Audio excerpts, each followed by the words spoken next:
Before starting, give everyone in your group a beanbag and establish a line that everyone will stand behind to throw. This game is all about being able to accurately judge distance, and so use a tape measure to measure out 15 feet from the throwing line and show your group how far away that is for their reference. Not only will this help them perform better in the game, establishing the standard before you play will help you lead a meaningful discussion with your group afterwards. To start the game, the leader will call out a distance, for example 7 feet and 3 inches, and the player's goal is to try to visualize what that distance looks like and then do their best to throw their beanbag exactly that far. On the count of 3, everyone throws and then the leader measures to see who was the closest. My group chose to measure the distance from the line to the closest part of the beanbag. It doesn't matter if the players overthrow or underthrow their toss, they just want to get as close as possible. Whoever is the closest earns a point, and I would recommend playing first to 3 points. Try to mix in some long throws and some short throws to add some variety, and if you want to, you can also attempt this challenge in teams. You can either play that whoever is the closest earns a point for their team, or you can play that the team with the smallest combined distance wins. And while this game is a fun little challenge, the real benefit comes from being able to teach a lesson at the end. When you showed them what 15 feet looks like, in a sense, you were showing them the truth. You weren't showing them what you thought 15 feet was, or what most people thought 15 feet was.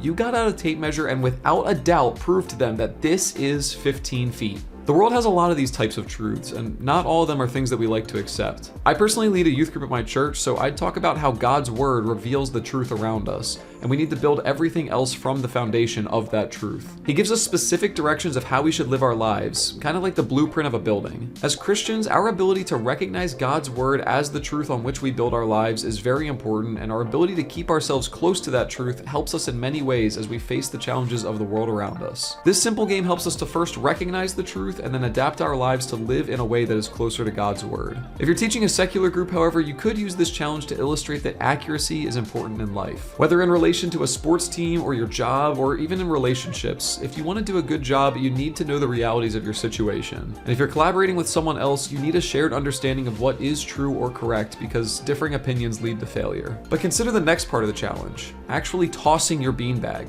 If you've been intentional, you've got a good idea of what you should be doing, but you still won't be perfect in your estimation or your toss. Everyone is imperfect, so even if we have the right goal, we all mess up. As Christians, we believe that God has grace for when that happens, but no matter who you are and what you believe, you'll have times where you need forgiveness. And that final step where you get the tape measure out and see how close you were can be seen as the times in life when you take a step back and see how you're doing. How many times in life do you realize that the trajectory you've been headed on might need some readjusting? This happens to everyone, and it's alright, because just like in the game, the more times you go through the process of setting a goal, trying to achieve it, measuring how you did, and readjusting, with practice, the closer you get to success. This game is actually used in our second ever game-driven lesson. Twice a month, we send out a piece of curriculum that can be used as the core of every good youth group meeting you lead, because it includes a game that is fun to play, but then that game ties into the lesson that you teach. Plus, you get all of the guiding questions you need to lead a meaningful conversation. Head to ActuallyFun.com to find out more, as well as a ton of other resources that will take your youth ministry to the next level.